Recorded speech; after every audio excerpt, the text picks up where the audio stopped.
Zonja Liri Berisha, faleminderit që pranuat këtë ftesë për intervistë. Kënaqësia është e imja dhe uroj punë të mbar programit që ju po e rifilloni sot. Pse zgjodhët të hapnit një qendër për fëmijët me spektrin autizmit?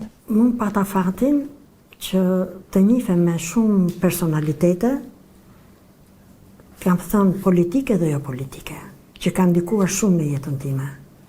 Dhe një nga këto personalitete që kanë ndikuar në jetë ka qenë Suzan Wright.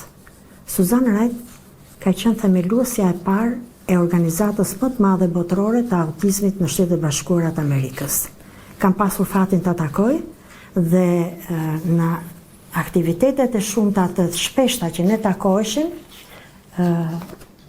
ajo më ka kërkuar bashkë me zonjën Sherry Blair, më ka kërkuar që të bëhet diçka për autizmin edhe në Ballkan, në rajon. Termin autizëm e njihja, por nuk e kishim bërë në mësim. Edhe si term e kam dëgjuar tepër vonë, mund ta kem dëgjuar ndoshta 10 vjet mas i kam dalë mjeke. Dhe kur e pyesun që pse si ka mundësi që keni autizmin kaq të shprehur ju, ajo më kthen një përgjigje që më habiti. Aq e keni dhe ju, por nuk e dini. Aq është në të gjithë botën, por nuk e dini, nuk e njihni.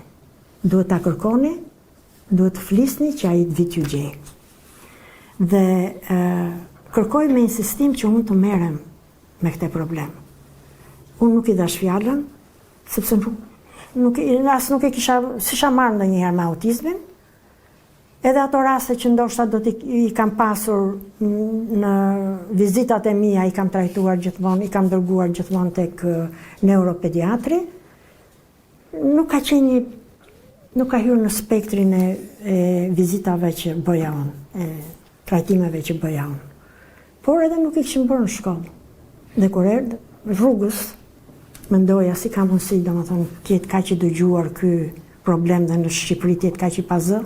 Si ka mundësi që në tërë ato konferenca që kemi bërë mos ketë qenë një për autizmin. Mendoja kam pasur fëmijë kush kanë qenë me radhë, pa takot mendoj rrugës. Dhe sa po erdha, i pyes mbledh kolegët e ambulancës dhe i pyes çfarë është autizmi. Nuk e njihnin. Shoqëria nuk e njihte fare. Prindrit që e dinin çfarë kanë, e fshinin. Ishte ajo stigma, mentaliteti, psikologjia që nuk duhet e largonin, nuk donin të tregonin për këtë rast. Kjo ishte domethënë shumë e dhimbshme, që më bëri të mendoj se këta fëmijë duhen patjetër të ndihmohen. E dyta, ajo më thoshte, do shkoja prapë ta takoja këtë Suzanën, se takonim në aktivitete të ndryshme dhe duke qenë edhe në pozicionin e zonjës së kryeministrit, më vinte pak si zor, po edhe mjeke, më vinte pak si zor të shkonja herën e dytë dhe të thoja që jo, nuk kam parë gjë, nuk e di si është dhe nuk e bëj. Dhe u detyrova të shikoj se ku jemi. E pash që nuk ishim kërkuar, e kemi filluar nga zero. Çdo gjë nga zero. Ka qenë tepër e vështirë, por me ndihmën e tyre, me ndihmën e biznesit shqiptar, ne arritëm të ngrijmë qendër, arritëm të trajnojmë stafin. Janë bërë gjëra shumë të mëdha, sigurisht që të tjera gjëra më të mëdha presin të bëjmë, por ka ecur goxha për kaq kohë sa ne e kemi marrë në dorë për ta zhvilluar.